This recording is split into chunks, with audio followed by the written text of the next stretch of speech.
Yeah,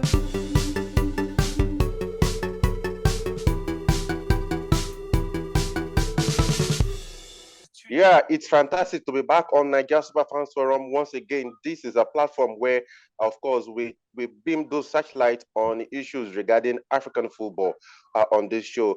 Welcome, guys, from around the world, from Ghana, Cameroon, South Africa, Canada, Australia, the United Kingdom, wherever you're joining us from. Is a loaded house.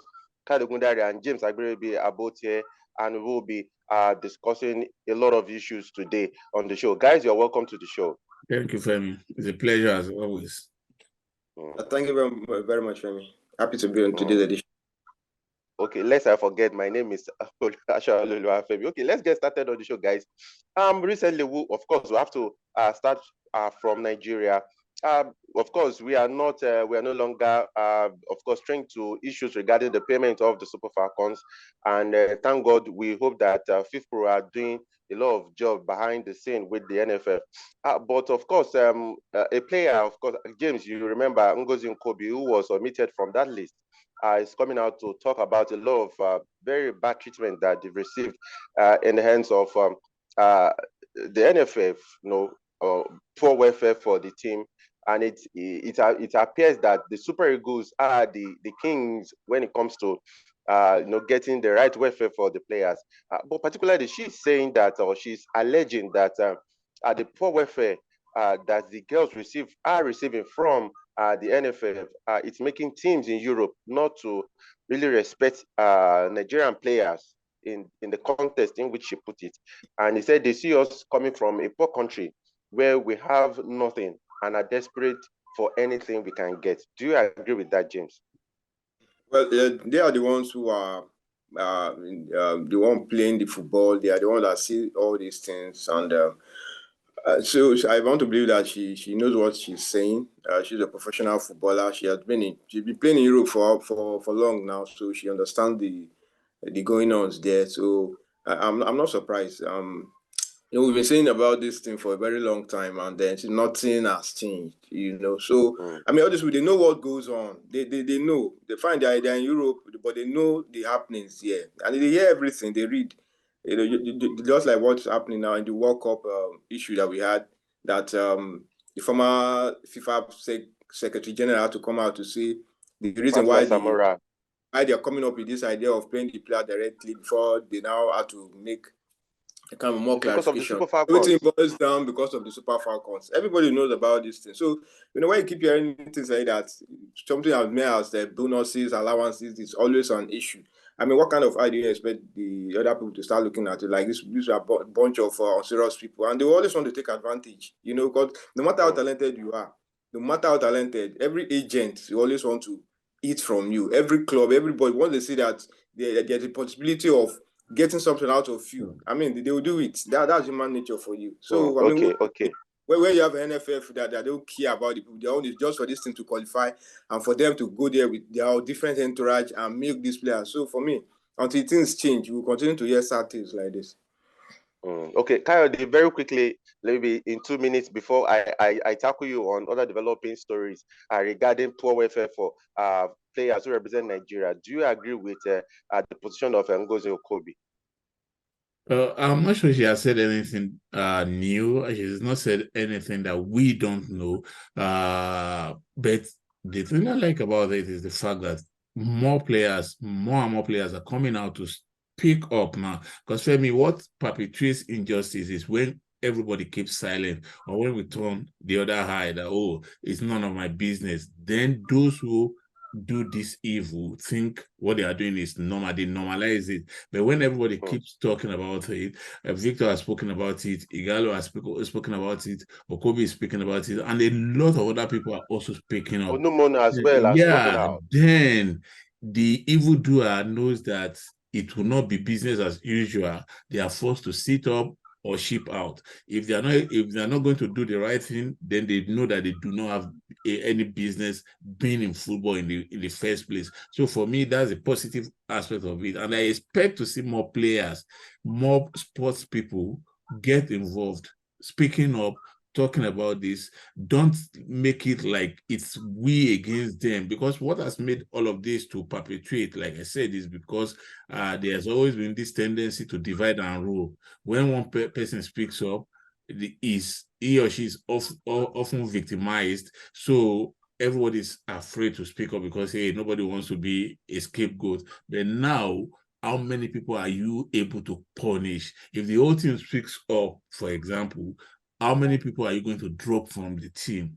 Now you are forced to do the right thing. So for me, it's all positive. Okay, I'll still stay with you, Kyle. They're talking about speaking up. I think the issue with the Super Falcons seems to have given a lot of other teams the temerity or the audacity to speak up. Now, talking about the Flying Eagles who represented Nigeria at this year's World Cup in Argentina.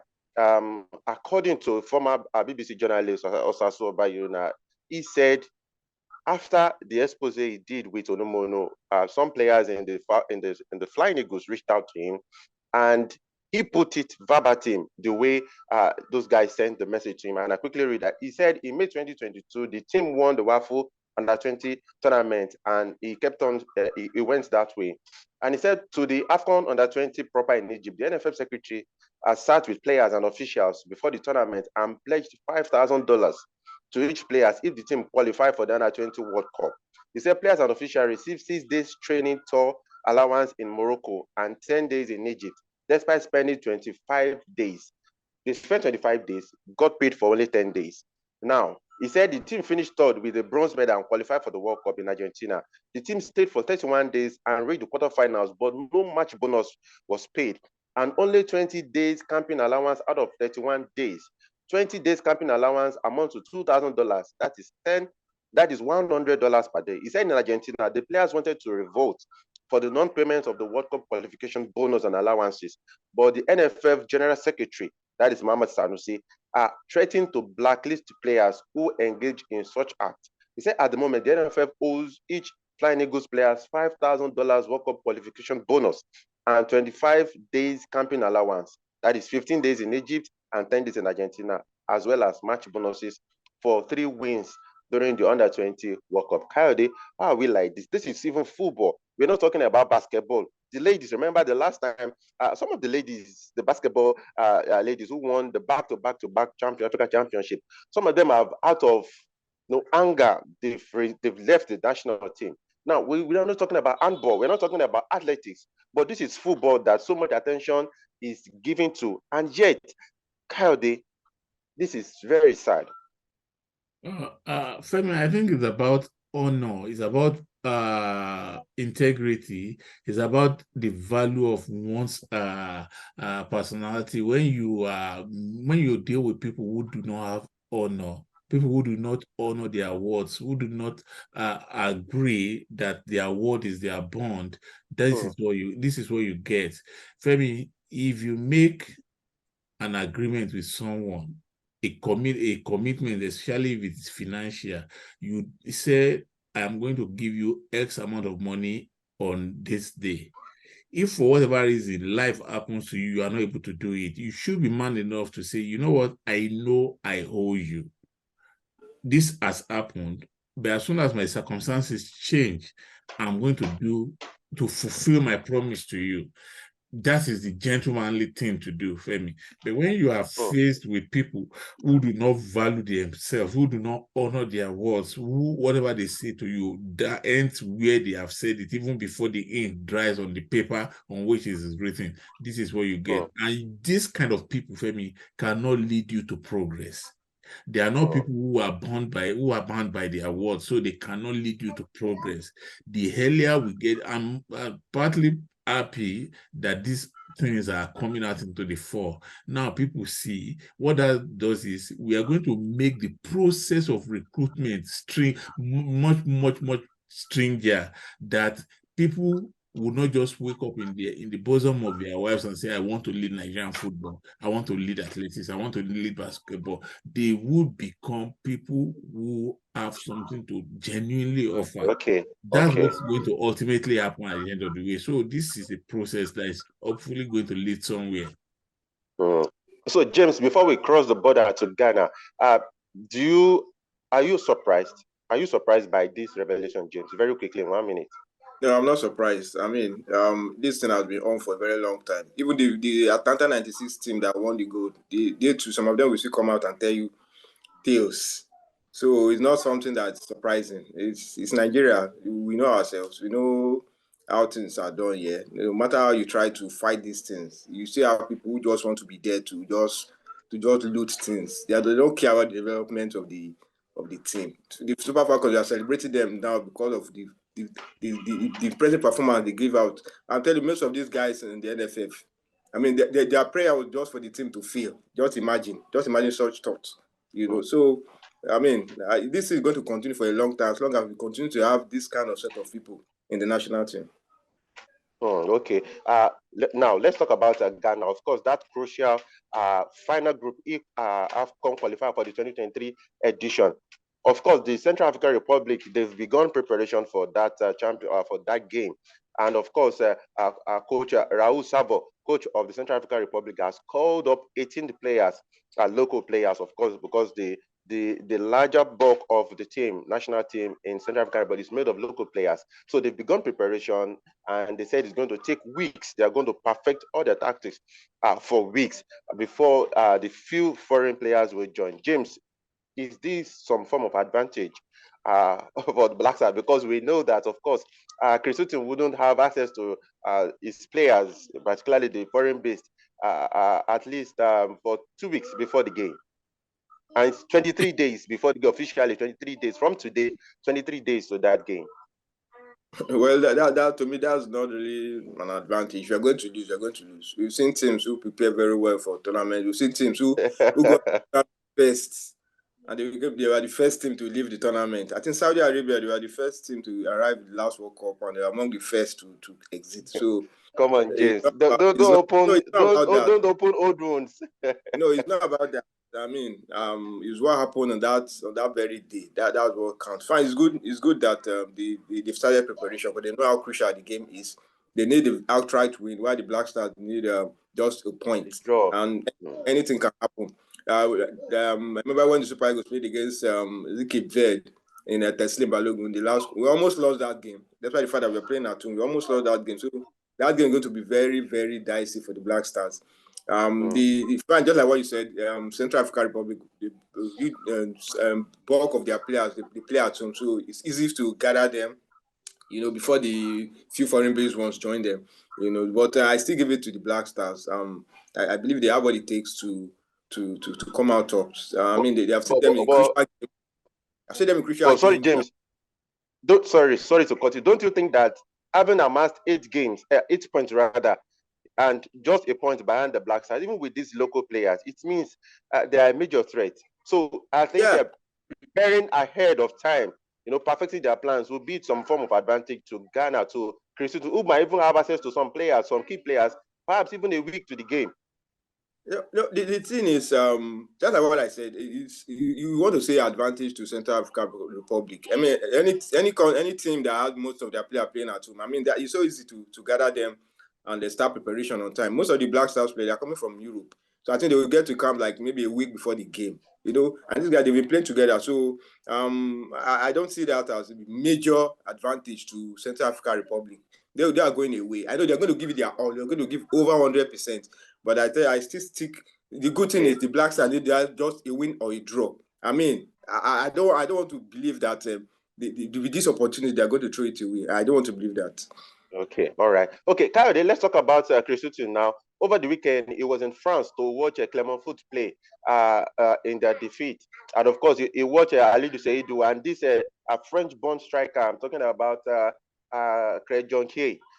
But that has divided a lot of opinions in Ghana because a lot of people are saying that it's a waste of taxpayers' money because they are saying that he could have watched that game from Ghana, because some are saying that what is even the significance of that trip to his preparation for the game, which, like I said, is just 23 days away. But some Ghanaians are saying that he must have perhaps a bigger mission for going on that trip, because some are saying 23 days, he should stay back in Ghana and begin to plan for that game.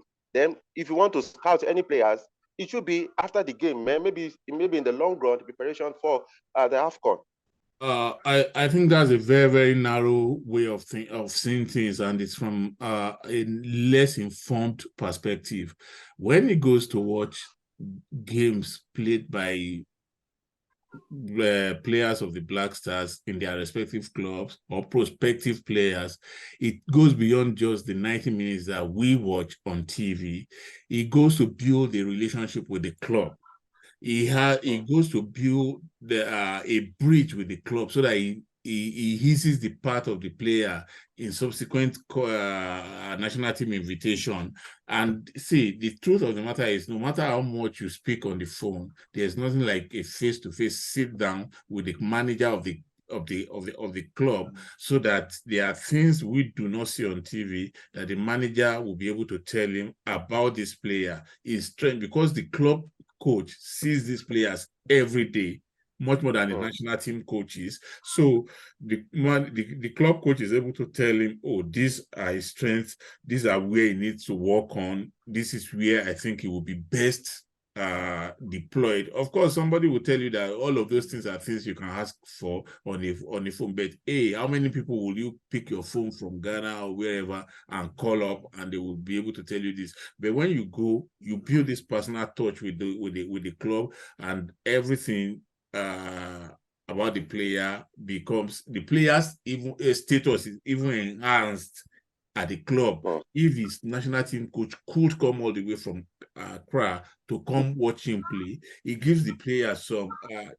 I know of certain Super Eagles players that even if journalists from Nigeria go to watch them, they have this joy in their mind. It shows how important we think they are, let alone the national team coach. So for me, it goes beyond the 90 minutes game that we could also watch from the comfort of our homes to building a relationship, building a bridge with the club, so that it will ease when the coach needs such a player in subsequent games. It makes it easier for the club and the coach and the national team coach to interact and get the club to release the players in time. So for me, if you ask me, I will tell you that there's nothing wrong with him going to see that game. Okay, guys, the GFA election coming up in September, I think September 27 now, it will be taking place after the qualifier, the crucial qualifier. But the build up to the election is really gathering momentum, because a former vice president of the GFA is saying that he's putting himself forward to challenge Kurt Okraku. He's been making very serious allegations against Dr. Kurt Okraku. But guys, let's look at that election very quickly. Before we look at the allegation, if Kayode, I'll start with you. If Ghana, a chance, it would be my delight for Ghana to qualify for the AFCON. But if Ghana doesn't make it, do you think Okraku should be elected again? I think, if you ask me, for all intents and purposes, if Ghana fails to qualify for the Nations Cup, some people will say, why the FA president, why not the coaches, why not the players? Yeah, he should not bother to contest again. That I will say. But he has submitted his form already. That's what I'm saying. You could withdraw your candidacy or whatever, but for me, the larger interest of Ghana football, I hope, and I think I'm even convinced they're going to qualify. So I do not see that happen. But then the question is, what has Kurt Okraku done that his predecessor Kwesi Nyantakyi didn't do? Yeah, you could look at it from that point and ask yourself, what are the gains that you have seen under this man compared to his predecessor? 1, 2, the future under him, what does it look like? How gloomy or how bright is the future under him? What pathway has he charted, or does he intend to chart for football development generally?